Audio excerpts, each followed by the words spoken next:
Good morning. Online स्टडीमध्ये आपलं स्वागत आहे. मी Ramkrishna Kumbhar, diploma in electrical, architect idea college, 3 year lecturer. आपला क्लास चालू आहे ट्रान्सफॉर्मर. आपला क्लास चालू आहे ट्रान्सफॉर्मर. आज आपण काय शिकायचं आहे म्हणजे classification of transformer. Classification of transformer म्हणजे काय, ट्रान्सफॉर्मरचे प्रकार किती आहेत आणि त्याचा वापर आपण कोणत्या ठिकाणी कशा प्रकारे करून घेतो. त्याच्याबरोबर आपण काय करूया, पहिला उजळणी घेऊया. आपल्याला काय काय गेल्या क्लासमध्ये आपण काय काय शिकलो. आता लक्ष द्या, ट्रान्सफॉर्मर म्हणजे काय. ट्रान्सफॉर्मरच्या अधिक शिकण्यापेक्षा आपण काय करूया, थोडं बेसिक माहिती घेऊया. एसी म्हणजे काय, एसी हा आपला काय इम्पॉर्टंट भाग आहे. एसी म्हणजे अल्टरनेटिंग करंट.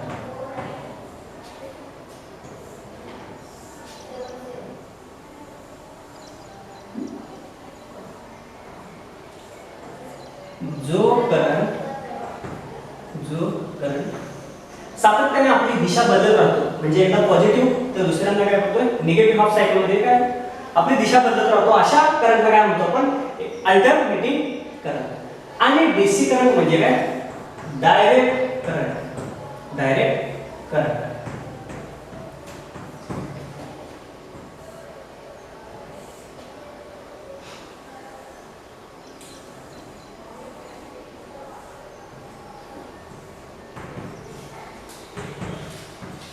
डीसी म्हणजे डायरेक्ट करंट.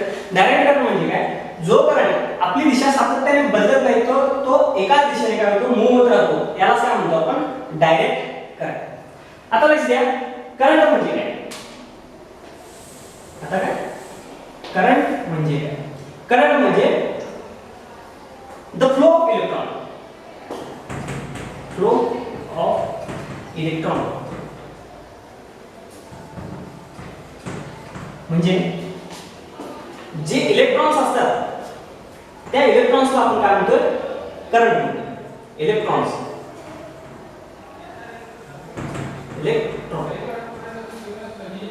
इलेक्ट्रॉन आपण काय म्हणतो इलेक्ट्रॉन म्हणजे काय करंट. ज्यावेळी एका ठिकाणाहून दुसऱ्या ठिकाणी हे इलेक्ट्रॉन्स मूव्ह होतात यालाच आपण काय म्हणतो electricity. One place to another place moving. म्हणजे काय, ज्यावेळी करंट आपला काय होतो एका ठिकाणाहून दुसऱ्या ठिकाणी आपण घेऊन जात असतो त्यालाच काय म्हणतो आपण ट्रान्सफर. म्हणजे काय होतं, करंट या ठिकाणाहून या ठिकाणी जातो यालाच काय म्हणतो the process of transferring electricity. म्हणजे इलेक्ट्रिसिटी काय होते एका ठिकाणाहून दुसऱ्या ठिकाणी पास होत असते, यालाच काय म्हणतो आपण टोटल काय म्हणतो आपण याला प्रोसेस ऑफ इलेक्ट्रिसिटी. प्रोसेस म्हणजे जी काय आपली कार्यरत आहे ती कार्यक्रम एका ठिकाणाहून दुसऱ्या ठिकाणी जाते, याला काय म्हणतो द प्रोसेस ऑफ इलेक्ट्रिसिटी. आता दुसरा भाग आहे व्होल्टेज. व्होल्टेज म्हणजे काय, व्होल्टेज म्हणजे काय the pressure create the pressure create to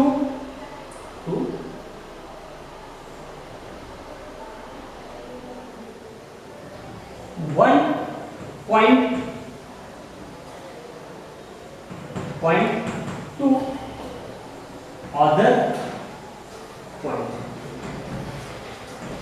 म्हणजे काय, आता समजा एक सिंगल फेज टर्मिनल आणि एक 3 फेज टर्मिनल आहे. या दोन बिंदूंमध्ये जे व्होल्टेज निर्माण होईल या व्होल्टेजलाच काय म्हणतो आपण प्रेशर. जो काय दबाव निर्माण होईल त्या दबावालाच काय म्हणतो आपण व्होल्टेज. आणि या व्होल्टेजचा महत्त्वाचा काय असतो, आपल्या इथे रूल असतो. 3 फेज मध्ये काय होणार आहे आर वाय बी. म्हणजे काय आर आणि वाय मध्ये जे व्होल्टेज असेल, बी आणि वाय मध्ये जे व्होल्टेज असेल, आणि आर आणि बी मध्ये जे the pressure create 1.2 another point. म्हणजे एका दुसऱ्या एक पॉइंट आणि दुसऱ्या पॉइंट मध्ये जे काय फरक निर्माण होतो, जो दबाव निर्माण होतो त्या दबावालाच काय म्हणतो आपण व्होल्टेज म्हणतो. आता लक्ष द्या, करंट आपण कशामध्ये मोजतोय एंपियर.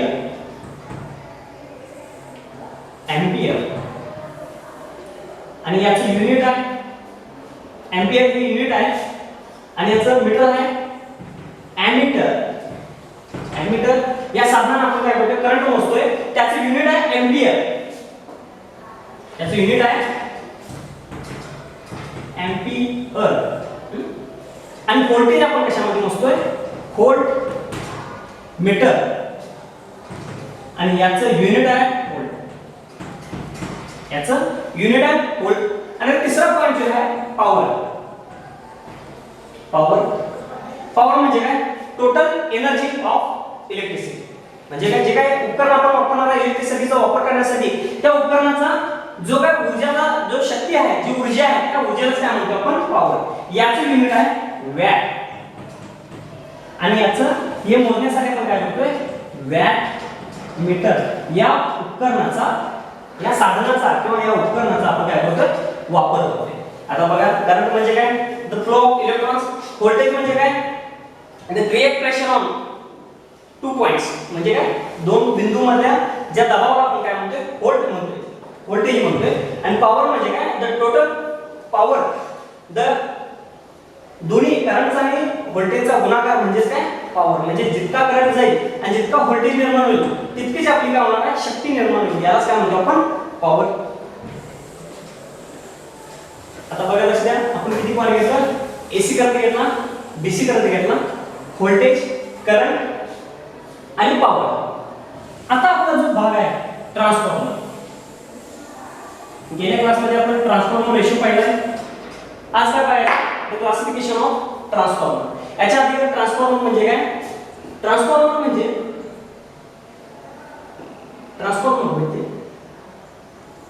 करंट किंवा voltage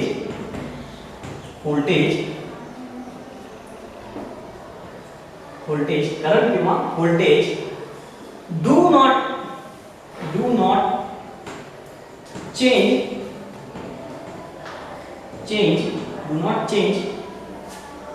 frequency but change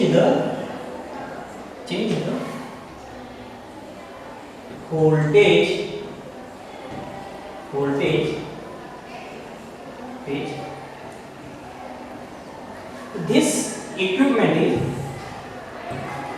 this equipment is transformer. म्हणजे काय? Do not change the frequency but change the voltage. This equipment is a transformer. म्हणजे ट्रान्सफॉर्मर काय करतोय? फ्रिक्वेन्सीला चेंज करता व्होल्टेज कमी करणे किंवा जास्त करणे. म्हणजे ते पूर्णपणे काय करतोय? चेंज करतोय. यालाच काय म्हणतो आपण? ट्रान्सफॉर्मर. या उपकरणालाच काय म्हणतो आपण? ट्रान्सफॉर्मर. आता बघा क्लासिफिकेशन ऑफ ट्रान्सफॉर्मर. पहिला स्टार्टिंग आपण काय पाहायचं? याचा मेन दोन पार्ट मध्ये आपण काय केले? दोन पार्ट मध्ये दोन प्रकार आहेत. एक म्हणजे स्टेप अप आणि दुसरा आहे स्टेप डाउन.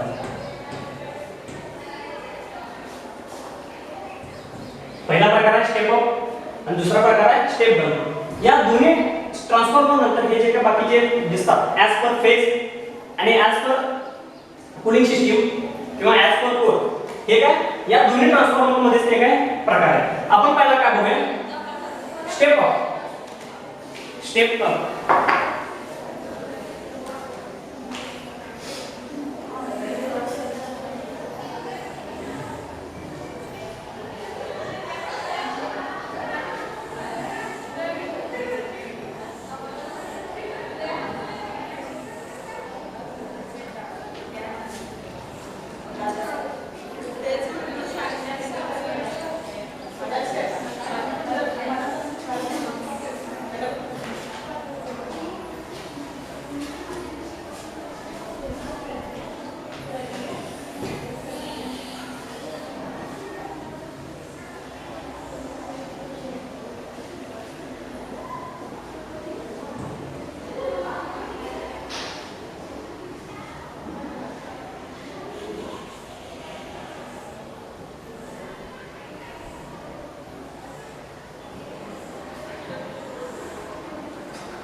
लक्ष द्या, सिंपल एक कन्स्ट्रक्शन आहे ट्रान्सफॉर्मरचं, E1 E2 V2 I2 I1.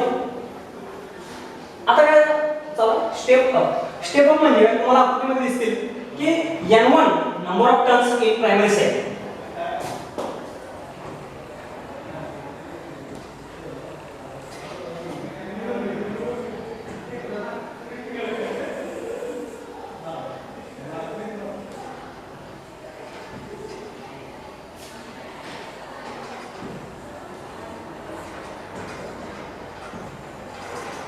Primary साइडला नंबर ऑफ टर्न्स कमी आहे तर सेकंडरी साइडला काय नंबर ऑफ टर्न्स जास्त आहे. म्हणजेच काय आपण काय करणार आहे स्टेप अप. स्टेप अप याचा अर्थ काय वाढवणे.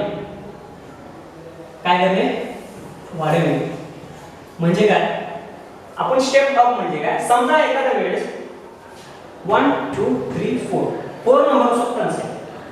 4 नंबर ऑफ टर्न्सला 4 व्होल्ट इतकं जर ईएमएफ म्हणजे व्होल्टेज निर्माण होत असते 4 नंबर ऑफ टर्न्सला, तर सेकंडरी साइडला 1 2 3 4 5 6 7 8 नंबर्स ऑफ टर्न्स आहे. म्हणजे काय होणार आहे द इनक्रीज द या 4 व्होल्टेजचा आपण काय करणार आहे 8 व्होल्टेज मध्ये रूपांतर करणार आहे. म्हणजे काय करणार आपण स्टेप अप केलं म्हणजे व्होल्टेज काय केलं सेकंडरी साइडला वाढवलं म्हणजे काय केलं स्टेप अप केलं. म्हणून या ट्रान्सफॉर्मरला अशा ट्रान्सफॉर्मरला काय म्हणतो आपण स्टेप अप ट्रान्सफॉर्मर. या ट्रान्सफॉर्मरचा उपयोग मॅक्झिमम पणे ज्या ठिकाणी इलेक्ट्रिसिटी जनरेट होते म्हणजे पॉवर हाऊसला पॉवर हाऊस मध्ये काय असते जे व्होल्टेज आहे ते इन्क्रीज करायला लागते त्याच्यासाठी आपण काय करतोय स्टेप अप ट्रान्सफॉर्मरचा वापर करतोय. आता नेक्स्ट बघा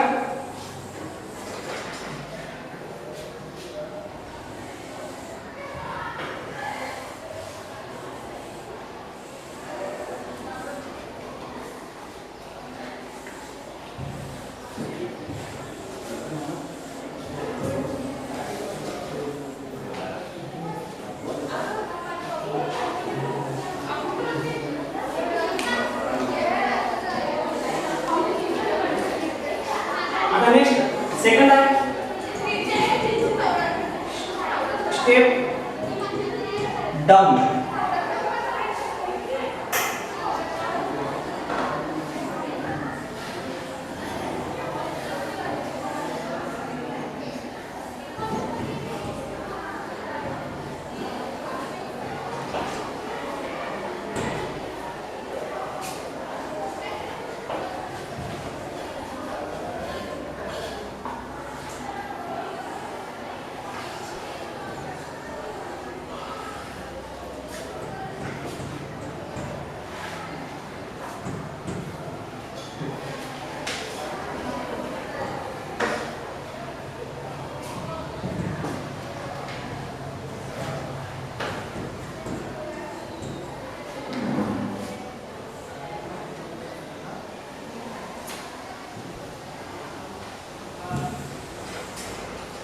आता लक्ष द्या स्टेप डाउन ट्रान्सफॉर्मर म्हणजे काय ज्या ट्रान्सफॉर्मर मध्ये प्रायमरी साइडला नंबर्स ऑफ टर्न्स जास्त असतात आणि सेकंडरी साइडला काय असतात नंबर्स ऑफ टर्न्स कमी असतात. म्हणजे काय numbers of N1 is greater than N2.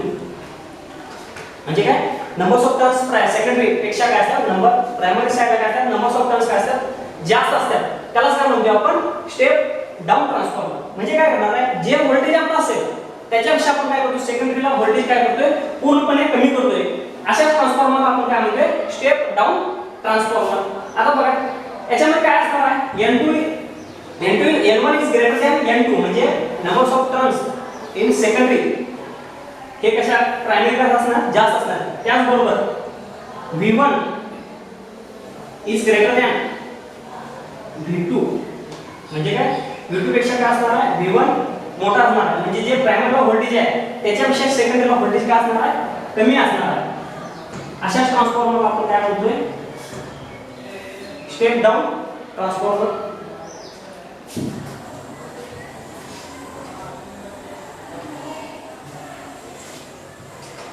आता नेक्स्ट पार्ट आहे ऍज पर फेज. पहिला प्रकार आहे सिंगल फेज ट्रान्सफॉर्मर.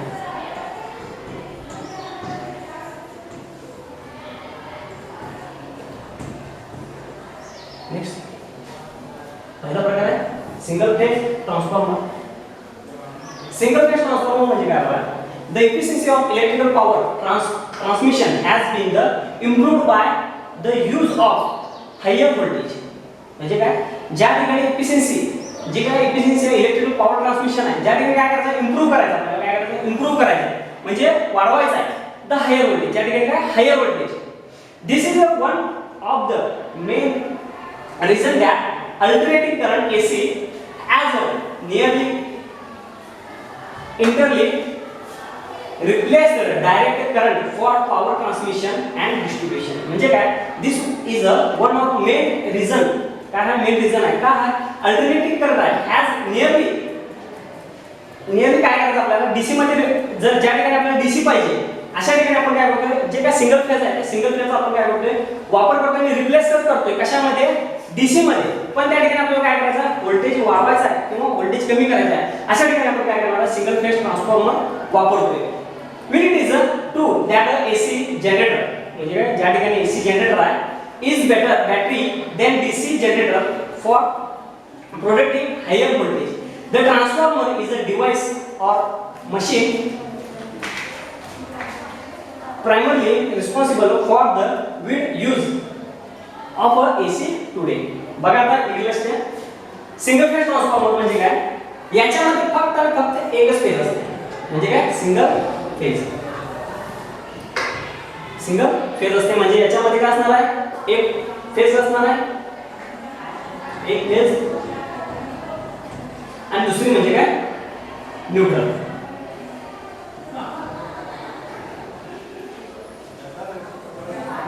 दुसरी असणार आहे न्यूट्रल. म्हणजे याचा उपयोग आपण मॅक्सिमम कुठे करणार आहे, ज्या ठिकाणी आपल्याला डीसी करंट पाहिजे. थ्री फेज आपण काय डीसी मध्ये करू शकत नाही, पण सिंगल फेज आपल्याला काय करायचं, डीसी मध्ये करायचं आहे. म्हणजे काय, एखाद्या उपकरणासाठी आपल्याला काय करायचं आहे, डीसी ट्रान्सफॉर्मर म्हणजे काय, डीसी करायचं आहे करंट म्हणजे. बघा समजा एक्झाम्पल आता आपण घेऊया टीव्ही. एक्झाम्पल आहे टीव्ही. टीव्ही काय आहे, इलेक्ट्रिकल आहे काय, इलेक्ट्रॉनिक, मॅक्सिमम इलेक्ट्रॉनिक. म्हणजे काय, टीव्ही ही इलेक्ट्रॉनिक डिव्हाइस आहे. पण आपले जे काय फील्ड आहे, इलेक्ट्रिसिटी काय आहे, आपल्या घरामध्ये येणारी इलेक्ट्रिसिटी ही काय आहे, एसी आहे. पण टीव्ही साठी आपल्याला काय करायचं आहे, लागणारे जे करंट आहे तो काय आहे, डीसी आहे. मग डीसी आपण काय करतो, रेक्टिफायर. काय, रेक्टिफायर या उपकरणाच्या साहाय्याने आपण काय करतोय, रेक्टिफायरने आपण काय करतोय, एसी चा डीसी मध्ये काय करतोय, कन्वर्ट करतोय. अशामध्ये एसी मधून आपण काय करतोय, डीसी मध्ये काय करतोय, कन्वर्ट करतोय. कशाच्या माध्यमातून, कन्व्हर्टरच्या साहाय्याने. पण आता सिंगल फेजला किती आहे, 240 व्होल्ट इतका काय आहे, सप्लाय आहे. पण टीव्ही साठी जे उपकरण लागणार आहे ते मॅक्सिमम काय असते, 80 व्होल्ट. 80 व्होल्ट ते 100 व्होल्ट पर्यंत आपण काय करतोय, किंवा 100 व्होल्ट किंवा 120 व्होल्ट इतकं काय लागते, त्याला व्होल्टेज लागते. मग त्या ठिकाणी आपण काय करणार आहे, आपल्याला काय करायचं, व्होल्टेज कमी करायचं आहे. मग त्यावेळी आपण कुठला ट्रान्सफॉर्मर वापरणार आहे, आपण single phase step down transformer वापरणार आहे. आता आपण काय करूया, एक डायग्राम करूया. सिलेक्ट करा. ठीक आहे, simple construction single phase transformer.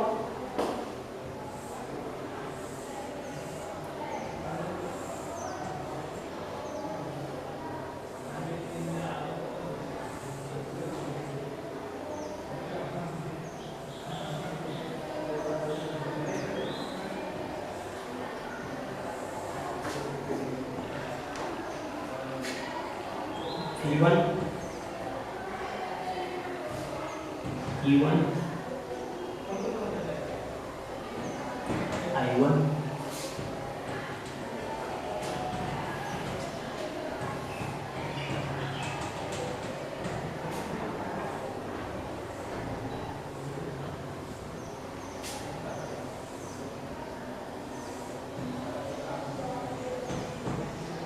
V2 I2 E2 magnetic flux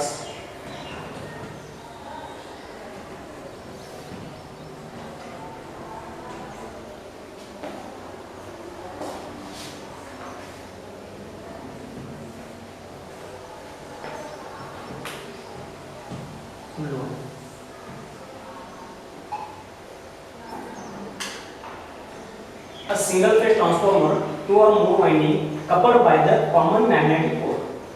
या मॅग्नेटिक कोरवर कॉमन मॅग्नेटिक म्हणजे काय प्रायमरी सुद्धा आणि सेकंडरी सुद्धा एकाच मॅग्नेटिक कोरवर बसवलेले असते. या ट्रान्सफॉर्मर आपण काय म्हणतो single phase transformer. Single phase म्हणजे काय याच्यातून एकच फक्त फेज आणि एकच न्यूट्रल असते याला काय म्हणतो आपण सिंगल फेज ट्रान्सफॉर्मर म्हणतोय. उदाहरण काय इथून आपण आता उदाहरण घेऊया आपण टीव्हीचं. टीव्ही जुन्या पद्धतीमध्ये आपण एक्स्ट्रा एक बूस्टर जोडायचो. बूस्टर काय करायचा जे व्होल्टेज आहे ते व्होल्टेज कमी करायचं म्हणजे काय आता आपण काय म्हणतो त्याला स्टॅबिलायझर. स्टॅबिलायझर काय करतोय जे व्होल्टेज येणार आहे फिक्स व्होल्टेज काय करतोय आपल्या टीव्हीला कंटिन्युअसली देत असतोय. त्या ठिकाणी आपण काय करतोय या सिंगल फेज ट्रान्सफॉर्मरचा वापर करतोय. ठीक आहे. आजच्या क्लासमध्ये आपण सिंगल फेज ट्रान्सफॉर्मर इतकंच बघूया. ठीक आहे. नेक्स्ट क्लासला आपण काय करूया थ्री फेज ट्रान्सफॉर्मर आणि बाकीचे राहिलेले आपण काय करूया पाहूया. Okay thank you.